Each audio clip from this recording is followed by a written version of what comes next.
नमस्कार, स्वागत है आपका संसद टीवी पर। मैं हूं मनोज वर्मा और आप देख रहे हैं हमारा खास कार्यक्रम मुद्दा आपका। केंद्रीय वित्त मंत्री निर्मला सीतारमण 23 जुलाई 2024 को लोकसभा में केंद्रीय बजट पेश करेंगी। प्रधानमंत्री नरेंद्र मोदी के नेतृत्व में सरकार के तीसरे कार्यकाल का ये पहला बजट होगा। इसलिए मुद्दा आपका में आज हम बात बजट के संदर्भ में कृषि क्षेत्र की करेंगे। उपलब्धि और बजट को लेकर कृषि क्षेत्र की क्या अपेक्षा है, इसे भी जानने समझने की कोशिश करेंगे। चर्चा करने के लिए दो खास मेहमान मेरे साथ इस समय जुड़े हुए हैं। कृषि एवं किसान कल्याण मंत्रालय के पूर्व कृषि आयुक्त SK मल्होत्रा जी हमारे साथ जुड़े हैं। मल्होत्रा जी, आपका स्वागत है संसद टीवी पर। साथ ही हम बात करेंगे कृषि विशेषज्ञ डॉक्टर अशोक विशनदास जी से, जो प्रोफेसर हैं IIPA के संस्थान से। साथ ही कृषि मंत्रालय की विभिन्न समितियों से भी अशोक जी जुड़े रहे हैं। आपका भी स्वागत है अशोक जी संसद टीवी पर। नमस्कार जी। लेकिन शुरुआत मैं मल्होत्रा जी आपसे करूंगा, क्योंकि मुद्दा बजट का है और बात खेती किसानी की है, किसान की है, कृषि क्षेत्र की है। आप कैसे देखते हैं अगर हम बात बजट की करते हैं, क्योंकि बीते 10 सालों में सरकार का फोकस कृषि और किसान के कल्याण पर रहा है। आप कैसे देखते हैं बजट को? जैसे कि हम समझ रहे हैं कि हमेशा से भारत सरकार की यही चिंता रही है कि किसानों के हित में ज़्यादा से ज़्यादा हम कैसे काम करें। तो उस किसान को एक तरह से केंद्र बिंदु मानकर भारत सरकार ने बहुत सारी ऐसी योजनाएं गत 10 वर्षों में चलाई है जो किसान की कल्याणकारी रही है जी। और अभी तक जो हम लोग हमेशा बात करते थे वो सिर्फ हम लोग बात करते थे कि हमारा उत्पादन कैसे बढ़े, और हमेशा जो है इसी तरह की बातें होती थी। लेकिन ये इस बार ही पहली बार सोचा गया था, ये इन्हीं पिछले 10 सालों में, कि किसान की आमदनी भी कैसे बढ़े। तो खाद्य सुरक्षा, पोषण सुरक्षा के साथ साथ जो किसानों की आमदनी सुरक्षा वाली बातचीत जो थी वो सबसे महत्वपूर्ण बात थी, जो वो निकल करके सामने आई थी। और साथ में जो मैं ये कहूंगा कि जो कृषि के क्षेत्र में बहुत सारे ऐसे इंफ्रास्ट्रक्चर हैं जिनको जो है हमें बिल्डअप करने की जरूरत थी, उस पर जो है विशेष तौर पर जो है ध्यान दिया गया। चाहे वो बात करें कि इरिगेशन एफिशिएंसी कैसे बढ़े हमारी, तो इरिगेशन एफिशिएंसी के लिए माइक्रो इरिगेशन सिस्टम्स जो है उसको लाने की जरूरत थी, तो उस पर जो है बड़ा ध्यान दिया गया। और यही वजह है कि हमारा जो माइक्रो इरिगेशन सिस्टम जो कुल जो मैं ये कहूँगा कि सूक्ष्म सिंचाई प्रणाली जो थी वो कुल हमारी करीब 6 मिलियन हेक्टेयर एरिया में थे, आज बढ़ करके 13 मिलियन हेक्टेयर एरिया के पास हो गई है। तो ये भारत सरकार के प्रयास थे। तो बिल्कुल इसी तरह से कोल्ड स्टोरेज इंफ्रास्ट्रक्चर, क्योंकि अभी बहुत सारी फल सब्जियां और बहुत सारी ऐसी चीजें हैं जो हमारे खाद्यान्न भी है, उनके लिए कोल्ड स्टोर, उनके लिए जो है वेयर हाउस, और हमारी जो फ्रेश फ्रूट्स एंड वेजिटेबल के लिए कोल्ड स्टोरेज। तो वो प्राथमिकता रही, जो कभी कुल मिलाकर के हमारे पास कैपेसिटी 20-25 मिलियन टन की होती थी, आज आप बढ़ करके देखेंगे तो लगभग 40 मिलियन टन के आसपास हम लोग उसकी कैपेसिटी देश में बढ़ गई है। तो ये सब परिणाम है जिसमें इंफ्रास्ट्रक्चर बिल्डअप की बात हुई है। मशीनरी की जैसे कमी होती थी तो मशीनरी बैंक बने, और क्योंकि बहुत सारे महंगे मशीनरी के बहुत सारी ऐसी चीजें जो महंगी थी जिसको किसान खुद तो नहीं खरीद सकता, लेकिन किसान समूह मिल करके उसको खरीद सकते हैं। दूसरा जो है खरीद नहीं सकते, मैं ये कहूंगा कि FPO के माध्यम से उन चीजों का फायदा ले सकते हैं, सेल्फ हेल्प ग्रुप के माध्यम से ले सकते हैं, मशीनरी बैंक का फायदा ले सकते हैं, और उसमें भाड़ा चुका करके उस मशीनरी का फायदा उठा करके अपनी एफिशिएंसी को बढ़ा सकते हैं। और पिछले टाइम में आपने देखा होगा डिजिटलाइजेशन इन एग्रीकल्चर, उसको बढ़ावा दिया गया। साथ में आपने देखा होगा कि उसके जो जितने भी एलाइड सेक्टर हैं उनको भी बढ़ावा मिला है। चाहे आप मधुमक्खी पालन की बात करेंगे, चाहे आप फिशरीज की बात करेंगे, एनिमल हस्बेंड्री, डेयरिंग की बात करेंगे, तो ये सब विषय जो है एक तरह से निकल कर डाइवर्सिफिकेशन, बागवानी, इन सब चीजों को जो है इसमें बढ़ावा दिया गया। बिल्कुल मल्होत्रा जी, कुछ योजनाओं के बारे में मैं आपसे जानना समझना भी चाहूंगा, क्योंकि मुद्दा बजट का है। अगर बात कृषि क्षेत्र में बजट की जाए तो बीते 10 सालों में, यानी 14 से पहले और 14 के बाद की अगर बात की जाए, तो कृषि क्षेत्र के बजट में भारी बढ़ोतरी भारत सरकार ने की है। डॉक्टर अशोक जी, मैं आपसे जानना चाहूँगा, 10 सालों की अगर हम बात करते हैं तो कृषि क्षेत्र में बजट को लेकर आप कैसे देखते हैं? जो बजट में बढ़ोतरी की गई और संभावनाएं जो हैं, अपेक्षा जो है, उसे आप कैसे देखते हैं? क्या कहना है आपका? देखिए, अगर पिछले 10 साल की बात करें 2014 से अब तक, तो कृषि में बहुत विस्तार भी हुआ है और सुधार भी हुआ है, और गवर्नमेंट की जो नीतियां हैं जी। वो प्रो किसान की तरह है, और उनकी ये है कि किसान की खुशहाली कैसे की जाए, यही यही सरकार की नीयत है, और सरकार उसी पे ही काम कर रही है। जो ब्लूप्रिंट है, जो भी है, अब जैसे उदाहरण के तौर पे किसानों कभी भी नहीं कहा था कि जैसे न्यूनतम समर्थन मूल्य जो लागत का 50% और अधिक होना चाहिए कम से कम, तो वो एक सरकार ने सुनिश्चित किया है। सरकार ने ये मांग कई सालों से चलती आ रही थी। स्वामीनाथन जी ने 2004 में उसकी सिफारिश की थी, 10 साल तक उस पर कुछ नहीं हुआ। तो आप अगर किसी भी आप व्यवसाय में देखिए, अगर 50% लागत से ज्यादा आपको मिलता है तो वो कहीं ऐसा संभव ही नहीं है, लेकिन कृषि में संभव करके दिखाया। पहला ये पॉइंट। फिर जो किसान भाई किसी कारण से नहीं है, तो आप उसको एक मुश्त या 3 मुश्त में आप उनको पैसा दे रहे हैं, ताकि उनकी जो रोजमर्रा की कोई जरूरतें हैं छोटी मोटी, तो वो भी हम 6,000 भारत सरकार दे रही है हर किसान को, करीब 12-13 करोड़। तो ये एक बहुत ही दूरगामी नीतियां हैं, जिसकी वजह से किसान की खुशहाली ज्यादा हो रही है। और किसान जो है, जो हमारा कृषि है, जी। वो हमारी नींव रखता है अर्थव्यवस्था की। तो अगर हम अर्थव्यवस्था को 3 भागों में बांट सकते हैं, एक होता है प्राथमिक, सेकेंडरी, टर्शरी। तो जो इमारत बुलंद होती है, वो उसकी नींव कितनी मजबूत है उस पर निर्धारित होता है कि कितनी इमारत बुलंद होगी। अब कोविड में देखिए, कोविड-19 में सारे जो हमारे सेक्टर्स हैं, सब में नेगेटिव ग्रोथ हुई, कृषि को छोड़ के। जी। उसी से हमारी अर्थव्यवस्था सुदृढ़ भी हुई, मजबूत भी हुई, और हम उसको इतनी विषम परिस्थितियों के बावजूद भी हम एक सशक्त अर्थव्यवस्था के रूप में निकले हैं। और हम अगर देखें पिछले 10 सालों में, तो हमारी भारत की जो अर्थव्यवस्था है वो विश्व की 5वीं सबसे बड़ी अर्थव्यवस्था में है। और सरकार का ये भी उद्देश्य है या ये टारगेट है कि उसको तीसरी सबसे बड़ी शक्ति बनाए अगले कुछ सालों में। और मुझे पूर्ण विश्वास है ऐसा होगा भी, क्योंकि नीतियां बहुत ही दूरगामी है, जिससे सबका विकास हो रहा है, सबका विश्वास भी है और सबका विकास भी है, और यही सही समय है। तो मुझे तो लगता है कि सरकारी जो नीतियां हैं कृषि में खास करके, बहुत ही सुदृढ़ है, और इकोनॉमिक पॉइंट ऑफ व्यू से भी, उसके दृष्टिकोण से भी बहुत ही सक्षम है। जी। बिल्कुल। तीसरी बार जब प्रधानमंत्री नरेंद्र मोदी जी ने शपथ ली थी प्रधानमंत्री पद की, तो उसके बाद जो पहली फाइल साइन उन्होंने की थी वो किसान सम्मान निधि से संबंधित थी, और प्रधानमंत्री जी ने इस मौके पर कहा था कि उनकी सरकार और वह स्वयं किसानों के कल्याण को प्राथमिकता में सबसे ऊपर रखते हैं, कृषि क्षेत्र को प्राथमिकता में रखते हैं। मल्होत्रा जी, मैं आपसे जानना चाहूँगा 2 बातों को खास तौर से, क्योंकि बात न्यूनतम समर्थन मूल्य की होती है, तो क्या इस क्षेत्र में बदलाव आया? और दूसरी मैं आपसे ये बात जानना चाहूँगा, देश में छोटे किसान, छोटी जोत के किसान अधिक हैं, क्या उनके कल्याण के लिए सरकार ने कौन कौन से कदम उठाए और क्या बदलाव आया?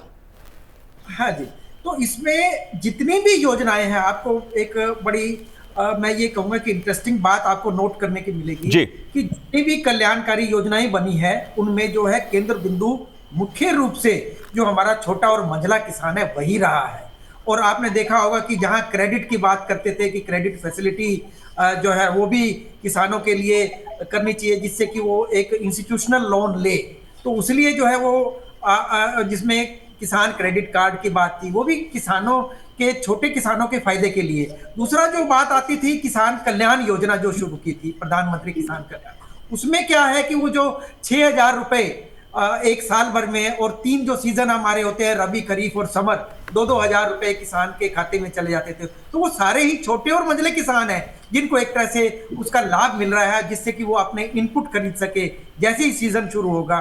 तो एक तरह की इतनी बड़ी सपोर्ट है जो भारत सरकार की तरफ से, जिससे कि किसानों का लाभकारी काम रहे। इसी तरह से आप देखोगे कि 1361 जो है ई नाम की जो मंडियां हैं उनको जोड़ने का प्रावधान रखा गया है। उसमें काफी कुछ मंडी 600 से ऊपर मंडियां तो जुड़ चुकी हैं, तो वो भी किसानों के फायदे के लिए है कि जितने छोटे मंझले किसान हैं वो उससे जुड़े, और जो नए अभियान चलाए उनको भी उसमें साथ में जोड़ा कि जो एक तरह से मूल्यवान फसलें थी उनको महत्व दिया गया। तो क्लस्टर डेवलपमेंट हॉर्टिकल्चर का प्रोग्राम था, उसमें विशेष तौर से जो है इनको क्लस्टर्स बना करके जो छोटे किसान हैं और उस क्लस्टर में बागवानी को महत्व देना, वो एक कार्यक्रम था।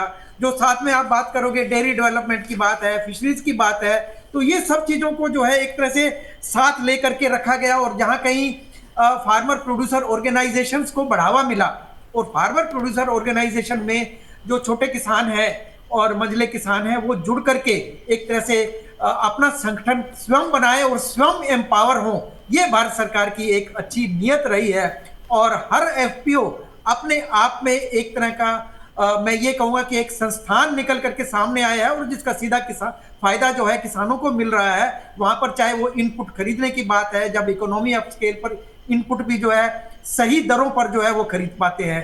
इसी तरह से जो उसका खेत का उत्पाद जब आता है तो वो मार्केटिंग की सुविधा मिलती है। वहाँ प्रोसेसिंग भी, अगर वो प्राइमरी प्रोसेसिंग एफपीओ की यूनिट में करना चाहे तो वो सुविधा भी वहां पर उपलब्ध है। तो ये इस प्रकार के जितने भी मुद्दे हैं, मैं ये कहूंगा कि जिसका सीधा लाभ हमारे स्मॉल एंड मार्जिनल फार्मर है उनको सीधा जा रहा है। मल्होत्रा साहब, न्यूनतम समर्थन मूल्य का मुद्दा एक बड़ा मुद्दा रहा है, इस मुद्दे को आप कैसे देखते हैं? क्योंकि कई क्षेत्रों में, कृषि से जुड़े क्षेत्रों में फसलों को लेकर सरकार ने न्यूनतम समर्थन मूल्य में बढ़ोतरी की है, क्या वो पर्याप्त है? क्या उसमें और आवश्यकता है? इस मुद्दे को आप कैसे देखते हैं?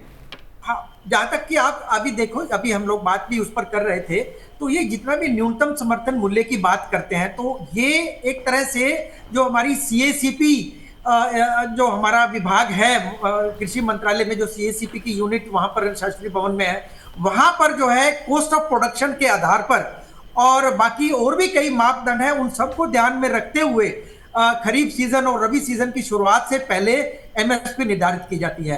और जो भी एक तरह से पहले कमिटमेंट थी कि इसको अगर आप लागत के हिसाब से देखेंगे तो वो 150% जो है उससे भी ऊपर चला गया है अब तो बढ़ करके। तो जितनी भी फसलें हैं उनमें जैसे करीब कुल मिलाकर जो 23 मुख्य फसलें हैं जिनका एमएसपी होता है, तो सभी फसलों में एमएसपी को बढ़ा करके रखा गया। और ये एक तरह का मैं ये कहूँगा कि गेहूं चावल नहीं, इसके अलावा चाहे दलहनी और तिलहनी फसलें हैं उन पर भी जो है मूल्य रखा गया और उसकी प्रोक्योरमेंट की भी शुरुआत की गई है। और उसका जो है सीधा लाभ मिल रहा है क्योंकि ये एक तरह का प्रोक्योरमेंट का एक मैं ये कहूँगा कि बेस है जिसको भारत सरकार निर्धारित करके किसानों से जो है खरीदती है, चाहे वो गेहूं है, चावल है और अभी दलहनी फसलें भी हैं, कुछ तिलहनी फसलें भी हैं जिनकी खरीदी जो है एक तरह से सुनिश्चित हुई है।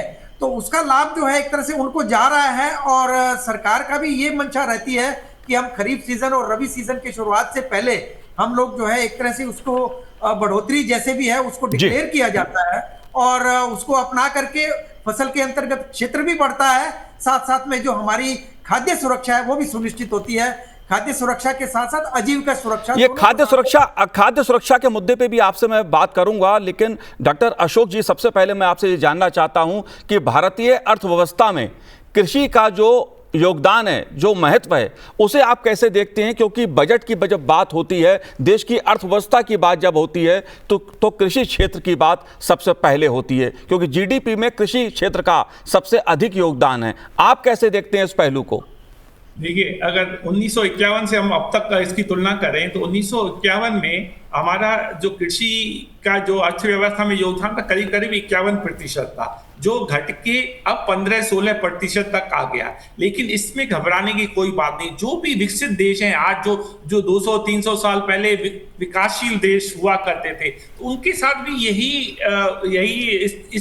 इसी पाथ पे चले हुए हैं। तो हमें ये है कि जैसे जैसे देश विकास की, जैसे 2047 तक हमारी भारत सरकार ने कहा कि हम विकसित देश बनेंगे और बन भी जाएंगे, लेकिन उसके लिए अगर एक ये छोटा सा एक संकेत है कि आपका कृषि का जो है वो उसका योगदान कम हो, लेकिन इसका ये मतलब नहीं है कि वो एब्सोल्यूट टर्म में भी कम हो रहा है, ऐसा नहीं है, सिर्फ प्रतिशत में। और जैसे विकासशील देश विकसित देश की तरह अग्रसर होते हैं तो दूसरे जो हमारे क्षेत्र हैं जैसे इंडस्ट्री है, सर्विसेज है, उसका योगदान अपेक्षाकृत अधिक होता जाता है, लेकिन एब्सोल्यूट में कम नहीं हो रहा है। तो ये पॉइंट कई लोग थोड़ा सा इसको समझने में थोड़ी दिक्कत होती है कि भाई कृषि में हमारा योगदान कम हो रहा है।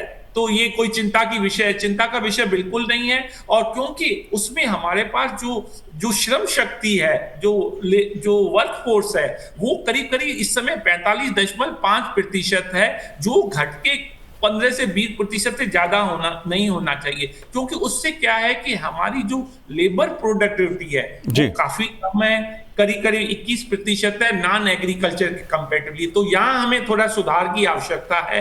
उसके लिए जरूरी है, हमारे मल्होत्रा साहब ने भी कहा कि जो ये CSC होते हैं, कस्टम हायरिंग सेंटर्स हैं, जैसे उबर है। अब कोई बेचारा जिसके पास कार नहीं है वो भी कार का आनंद ले सकता है उबर करके, थोड़े पे पर यूज बेसिस पे। ऐसे किसान जिसके पास बहुत सोफिस्टिकेटेड मशीनें नहीं है, जैसे ट्रैक्टर नहीं है, वो उसको जितने दिन के लिए चाहिए पर यूज बेसिस पे वो पे करके, तो सरकार ने ये सुविधा मुहैया कराई है, जिसमें आप कस्टम हायरिंग सेंटर में जाके एक दिन के लिए तो जितने भी, जैसे हम उबर हायर करते हैं उस तरह से हमारा जो कृषि की मशीनरी है उसमें भी ये काम काफी टाइम से हो रहा है। तो उससे क्या है कि आपके पास लेबर इतनी आवश्यकता नहीं होगी, उसको हमें स्किल करके, ये मेरी अपेक्षा है बजट से, कि जो एग्रीकल्चर लेबर है उनको आप अपग्रेड करिए, up skills of unskilled worker, ताकि उनकी जो आमदनी हो, आय हो, वेज रेट हो, वो अधिक हो। तभी तो हम एक विकसित देश बनेंगे। हमारी इस समय जो पर व्यक्ति आय है करीब करीब $2,500 के आसपास है, उसको हमें कम से कम $13,500 करना है 2047, तभी हम एक विकसित देश की तरह उभर के आएंगे। तो ये मेरा बजट से अपेक्षा भी है और आशा भी और विश्वास भी है कि ऐसा होगा। जी बिल्कुल मल्होत्रा साहब, देश की खाद्य सुरक्षा के लिए जरूरी है कि इसको बढ़ावा और दिया जाए, और साथ ही अर्थव्यवस्था में जो समावेशी विकास की बात की जाती है उसके लिए भी जरूरी है कि कृषि क्षेत्र को बढ़ावा दिया जाए, उसको और अधिक सुविधाएं दी जाएं। प्रधानमंत्री जी भी इस बात को कहते हैं कि उनकी सरकार बहुत कुछ करना चाहती है किसानों के लिए। आप कैसे देखते हैं इन दोनों पहलुओं को? बिल्कुल, क्योंकि ये बात तो बिल्कुल निश्चित है कि एक तरह से किसानों के कल्याण के लिए जो योजना है उसका लाभ जो है सीधा किसानों को मिले। इसीलिए आपने देखा होगा कि पहले इंटरिम बजट रिलीज हुआ था, 6 महीने के लिए किया था, तो अब जो है बजट का बाकी हिस्सा है वो भी जाएगा। तो उसमें हम लोग यही कहेंगे कि जो एक तरह से उन्होंने ये कहा है कि जो हमारी वैल्यू चेन है एग्रीकल्चर में, और उसमें टेक्नोलॉजी एडॉप्शन हो और वैल्यू चेन एक इंप्रूव होकर के आए, उसको स्ट्रेंथन करने की जरूरत है खेती में। तो उस वैल्यू चेन को बढ़ावा देने की जो बात की गई है और उसी को निरंतर आगे लेकर के जाने की जरूरत है। दूसरा, जो फूड प्रोसेसिंग में भी जो इंफ्रास्ट्रक्चर है उसको भी हम लोगों को साथ में ले जाने की, क्योंकि मैं उसी बात को आपकी बात के साथ जोड़ करके बोलने का प्रयत्न कर रहा हूं। तो फूड प्रोसेसिंग इंफ्रास्ट्रक्चर, जिससे कि फूड प्रोसेसिंग इंफ्रास्ट्रक्चर भी जो ग्रामीण क्षेत्र हैं उनमें भी इस तरह की चीजें निकल करके आए, तो उस पर जो है फोकस उस इंटरिम बजट में भी था, और उसी को ही आगे कैसे कैरी फॉरवर्ड करना है ये भी उसमें देखा गया है। और जो फार्म क्रेडिट की बात भी मैं कर चुका हूं कि किसानों के लिए उसको कैसे इंप्रूव किया जाए। और हमारे अपने भी गवर्नमेंट के अपना एजेंडा भी है कि एडिबल ऑयल के ऊपर जो तेल है जिनकी निर्भरता हमारी दूसरे देशों पर है, तो वो निर्भरता को भी हम कम करें। और पोस्ट हार्वेस्ट एक्टिविटीज हैं उनमें जो है कैसे इन्वेस्टमेंट हो, और एग्रीकल्चर एक्सीलरेटेड फंड जो है अपने आप में जो बन करके आया उसको हम सुचारू रूप से कैसे करें। तो ये भी अपेक्षा है हमारी कि इन सब चीजों को आगे और बढ़ाएं, और क्रॉप इंश्योरेंस पर जो एक तरह से बढ़ावा मिले, और टेक्नोलॉजी एडॉप्शन जिसमें प्रोडक्टिविटी लेड जो ग्रोथ है वो होनी चाहिए। कि अभी हमारे पास क्षेत्र उतना ही है, लेकिन उसी क्षेत्र से अधिक उत्पादन कैसे ले, उस पर जो है हम लोगों को जोर देने की जरूरत है। और साथ में फिशरीज, डेयरी साइंस, इनकी भी बात अक्सर हम करते हैं, चाहे बी फार्मिंग की बात है, चाहे सोलर फार्मिंग की बात है, साथ में मशरूम कल्टीवेशन है। इस तरह के और कई मुद्दे हैं जिनको हम लोगों को साथ रख करके बात करने की आवश्यकता है, अगर हम लोगों को कृषि के क्षेत्र में और किसानों के हित के लिए और भी जो है हमें कल्याणकारी काम करना है। जी डॉक्टर अशोक जी, जैविक खेती का मुद्दा भी खासा अहम रहा है, और यह माना जाता है कृषि क्षेत्र के लिए, एक स्वस्थ समाज के लिए, स्वस्थ राष्ट्र के लिए जैविक खेती आज की एक जरूरत है। इस मुद्दे को आप कैसे देखते हैं? सरकार ने 2015-16 में परंपरागत कृषि विकास योजना शुरू की थी, आप कैसे देख रहे हैं इसको? इसका बहुत ही विकास और इसकी जो खपत है, और ये एक तो स्वास्थ्य के लिए सबसे अच्छा है, फिर इसमें जो, क्योंकि ये जैविक खेती है तो किसानों को भी थोड़ा सा आसानी रहती है। और अब सबसे इम्पोर्टेंट है कि जो हमारा एनवायरनमेंट है, पर्यावरण है, सारे सुचारू रूप से सब ठीक होता रहेगा। और जो GHG गैसेस हैं, ये वो सारे जो हमारे प्रदूषण के सोर्स हैं, स्रोत हैं, उनको भी कम करेगा। और सबसे इम्पोर्टेंट बात यह है कि जैसे हमारा कृषि का जो एक्सपोर्ट है वो इस समय करीब 50 बिलियन टन है, तो वो हमारा टारगेट उसको 100 बिलियन डॉलर तक होना चाहिए। उसके लिए भी ये बहुत जरूरी है, क्योंकि विदेशों में ये जैविक खेती की जो मांग है बहुत ज्यादा है। तो ये देखिए, gold is gold when it is sold. तो जैसे ही फार्मर के लिए, खेती के लिए हमारी जो उपज है कृषि की, वो भी तभी उसका फल मिलेगा जब जो डिमांड है उस हिसाब से आप उसको पैदा करें। ये न कि आप परंपरागत जो भी हमारा चल रहा है उसी को चल रहे हैं। तो हमें जब तक डिमांड के अनुरूप हमारा प्रोडक्शन नहीं होगा, किसानों की खुशहाली में इतनी आसानी नहीं रहेगी। तो किसानों की खुशहाली को सुनिश्चित करने के लिए हमें वो प्रोड्यूस करना है जिसकी मांग ज्यादा हो, और मांग जब ज्यादा हो तब आपको किसानों को सही कीमत मिलती है। ये बिल्कुल आधारभूत अर्थव्यवस्था का ये सिद्धांत है। तो मेरा ये मानना है कि अगर ये ऑर्गेनिक फार्मिंग पे ज्यादा जोर देंगे तो उससे एक तो पर्यावरण भी ठीक रहेगा और किसानों की आमदनी काफी बहुत ज्यादा अच्छी हो जाएगी, और वो कल्याणकारी योजना होगी। उनकी जो इनकम है वो हमारी भारत सरकार ने कहा दुगनी करेंगे, उससे भी ज्यादा हो सकती है। तो इसमें बहुत ज्यादा प्रबलता जो है, उसकी जो क्षमता है वो बहुत ही सक्षम है। और ये भी एक तरीका है कि किसानों की आय हम बहुत ऊपर तक ले जाए। जी बिल्कुल, देश का किसान आर्थिक दृष्टि से संपन्न हो, ये प्रधानमंत्री नरेंद्र मोदी जी की प्राथमिकता में सबसे ऊपर रहा है, और इसके लिए सरकार ने तमाम कदम उठाए भी हैं। लेकिन देश की खेती और किसान एक तरह से मौसम पर निर्भर करता है। मल्होत्रा जी, इस मुद्दे को भी मैं आपसे समझना चाहूँगा, क्योंकि मौसम की जो मार होती है, बात चाहे बाढ़ की हो या सूखे की हो, सबसे ज़्यादा मार किसान पर पड़ती है, खेती पर पड़ती है। इस मुद्दे को आप कैसे देखते हैं, क्योंकि फसल बीमा योजना एक बड़ा मुद्दा किसानों के लिए रहा है? हाँ, बिल्कुल ठीक है। अभी आप जैसे कि देख रहे हैं कि मौसम का बिल्कुल ही विपरीत कभी कभी परिस्थितियां ऐसी हो जाती हैं, और हमारा खरीफ का जो है सबसे ज्यादा सहनशील हमारा रहता है, क्योंकि बहुत सारी खेती हमारी लगभग 50% खेती मॉनसून आधारित है। तो मॉनसून अगर अच्छा हो जाता है तो खेती हमारी मॉनसून में अच्छी हो जाती है। करीब करीब 151 मिलियन टन उत्पादन हमारा खरीफ सीजन से आता है, 149 मिलियन टन हमारा रबी सीजन से आता है। तो इस तरह की चीज़ों को डील करने के लिए, जिसमें कि जितने भी हमारे स्ट्रेस है, चाहे वो ड्राउट का है, चाहे वो ओलावृष्टि का है, साथ में हम बात करें तो इसमें लो टेम्परेचर की बात है, तो जितना भी इस तरह के स्ट्रेस आते हैं उनको डील करने के लिए प्रधानमंत्री फसल बीमा योजना जो बनाई है, उसमें क्रॉप बेस्ड, मैं ये कहूँगा कि जो एक सिस्टम बना है जिसके आधारित इस तरह के बहुत सारे एडवाइजरी सेंटर्स भी बने हैं, और साथ साथ में crop weather based advisory services भी हैं। उनको साथ लेकर के हम लोगों को आगे चलने की जरूरत है, और जो किसान है उसको सुरक्षित कैसे रखा जाए, और वो एक सपोर्ट प्रधानमंत्री फसल बीमा योजना के माध्यम से उनको मिल रही है। उसका लाभ जो है हम लोगों को, किसानों को लेने की जरूरत है। वो अपने आप को एनरोल करें जैसे ही वो सीजन शुरू होता है, और उसका लाभ जो है बहुत सारे किसानों को मिल रहा है। उसका जो प्रावधान है खरीफ सीजन में, रबी सीजन में, उसी तरीके से जो रजिस्ट्रेशन और एनरोलमेंट होता है वो किसान उसको फॉलो करें, तो उनका जो रिस्क है काफ़ी हद तक कवर हो जाता है।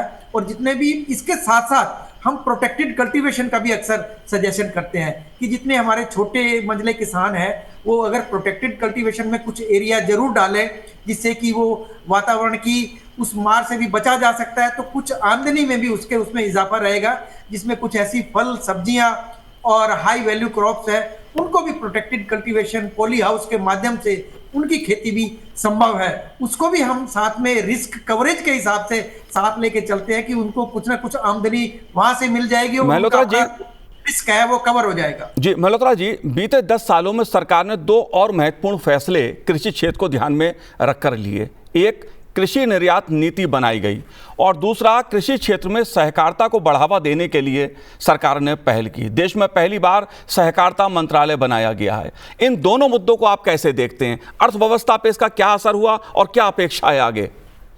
जी, तो जहाँ तक जो है हम लोग सहकार की बात करते हैं तो ये अलग से एक मिनिस्ट्री बनी है जो किसान कल्याण मंत्रालय से अलग होकर के, क्योंकि उस पर फोकस की जरूरत है इसीलिए अलग मंत्रालय बना। और उसमें जो 3 चीजें उन्होंने एकदम जो शुरुआत हुई उसी कोऑपरेटिव मिनिस्ट्री की तरफ से, पहला उन्होंने ये कहा कि multi state cooperative system seed production के लिए जो अच्छा बीज का उत्पादन है, मल्टी स्टेट कोऑपरेटिव्स उसमें सामने आए तो उसको बढ़ावा देने के लिए नया कार्यक्रम शुरू किया। इसी तरह से दूसरा मल्टी स्टेट कोऑपरेटिव शुरू हुआ वो ऑर्गेनिक खेती पर शुरू हुआ, और जो तीसरा मल्टी स्टेट कोऑपरेटिव शुरू हुआ वो एक्सपोर्ट बढ़ाने पर हुआ और जो इंपोर्ट है उसको रिड्यूस करने पर हुआ।